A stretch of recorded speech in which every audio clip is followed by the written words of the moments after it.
Bold and the Beautiful, spoilers, December 1st to 5th. Will Eric suffer another health crisis? The Bold and the Beautiful, spoilers for the week of December 1st to 5th reveal that Ms. Dillon, Sydney Bullock, comes clean to Finn Finnegan, Tanner Novlin, and Steffi Forrester, Jacqueline McInnes Wood. "You're the one that ran down Luna?" Finn asks Dillon in disbelief.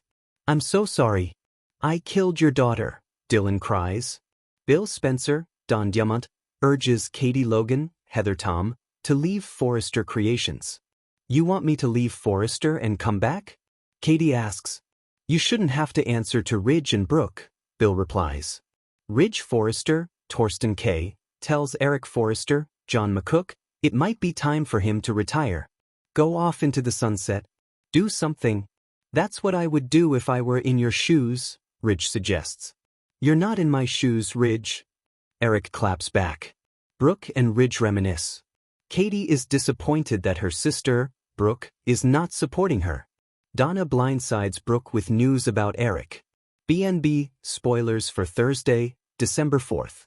Deacon, Hope, and Deke spend time together. Ridge and Eric have a powerful conversation at the office. Deacon visits Taylor, and their chemistry is palpable. The Bold and the Beautiful, spoilers for Friday, December 5th. Steffi explains to Finn her deep connection to Eric. Everyone worries about Eric's health. Monday, November 24th, everyone reels as the news of Luna's death spreads. Bill Spencer is back, and Katie is shocked that she has been replaced as head of PR. Tuesday, November 25th, Katie and Electra grow concerned over mysterious texts, and an admission of guilt is made. Wednesday, November 26th, Ridge, Taylor, Steffi, Finn, Kelly, and Hayes feast as they go around the table saying what they are thankful for, and Sheila, Deacon, Carter, and Daphne celebrate Thanksgiving. Thursday, November 27th, a repeat episode from October 30th, 2023, airs today. Friday, November 28th, the show is preempted today. A new episode will air on Monday, December 1st. Watch The Bold and the Beautiful weekdays on CBS. The Forrester Mansion had always been a symbol of elegance. Its towering staircase, its gilded portraits, its atmosphere of legacy and power. But on the morning of December 1st, something in the air felt different. Still heavy. As if the walls themselves were holding their breath. Symptoms. The kind of things Eric had always tried to hide. Donna Logan moved through the mansion's bedroom hallway with soft, quick steps. She had felt Eric tossing beside her the night before, fighting through pain he wouldn't admit. He'd claimed it was creativity-induced insomnia, which Donna knew was ridiculous. Eric could sketch a sleep if he wanted to. She knocked on the door to the study, pushing it open gently. Eric sat hunched over the drafting table, shoulders trembling slightly with each breath. "Sweetheart," Donna said softly, "you shouldn't be working so much." Eric didn't look up. "Work keeps me alive." Donna's voice cracked. "But you're hurting." That got his attention. He turned, and for a moment she saw the truth he couldn't hide. Fatigue etched in every line of his face, and something else, fear. "I don't want to worry you," he said. "Then let me help you." But Eric shook his head. "I won't be put in a hospital bed again.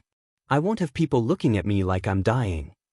Donna knelt beside him, placing a hand over his trembling one. "We just want you safe." Eric exhaled shakily. "Safe," he murmured, "isn't always living." Donna didn't know what that meant, not fully.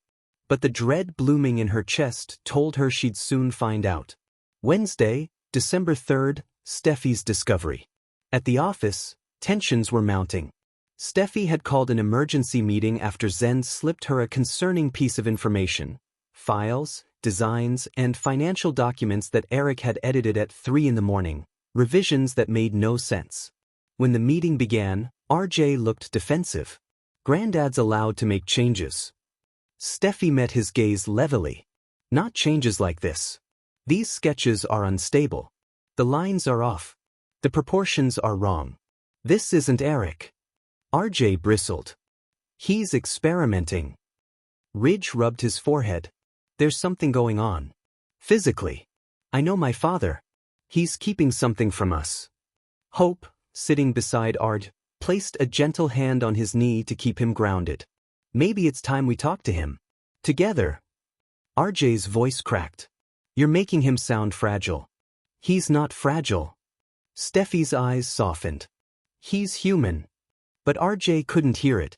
He stood abruptly and walked out, slamming the door behind him. Hope followed, but Steffi's worry lingered. Something bigger was unfolding, and the Forresters were the last ones Eric would allow to protect him. Thursday, December 4th, the collapse. RJ stormed through the mansion doors without knocking, calling out, "Granddad?" His voice echoed through the tall ceilings. He found Eric in the living room, standing at the edge of the stairs, clutching the banister. There was a sheen of sweat on his brow, and his breathing came in ragged bursts. "Granddad?" RJ said, fear replacing frustration instantly. "Are you okay?" Eric tried to wave him off, but this time his hand shook violently. "Just tired. I stood too fast." But RJ wasn't listening. He stepped closer. "We need to call Mom. Or Dad. Or..." "No!" Eric snapped, breathless. "I don't want them hovering. I don't want doctors." RJ stared at him, chest tightening. "Then tell me what's wrong." Eric's lips parted to answer, but then his eyes rolled back. The pencil in his hand hit the floor first. Then Eric collapsed. "Granddad!" RJ dropped to his knees, catching him before his head struck the floor. "Granddad, please, wake up."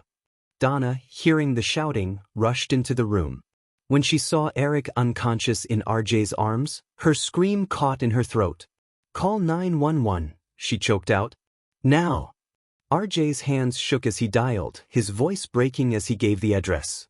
Donna held Eric's face between her palms, tears dripping onto his skin. "Stay with us," she whispered. "Please, Eric, stay with us." Sirens wailed faintly in the distance. Friday, December 5th, the unthinkable truth. The hospital waiting room was thick with silence. Ridge paced. Steffi held Thomas's hand. Brooke and Hope sat side by side, both wearing identical masks of fear. When the doctor finally entered, everyone stood at once. "Is my father all right?" Ridge demanded. The doctor's expression was careful, measured, a look everyone dreaded. "Mr. Forrester is stable," he began. A collective exhale moved through the room. "But," the doctor continued, "this was not simply exhaustion or low blood sugar. Mr. Forrester has been experiencing a series of neurological episodes. Based on the tests we've run so far, it appears these episodes have been happening for some time.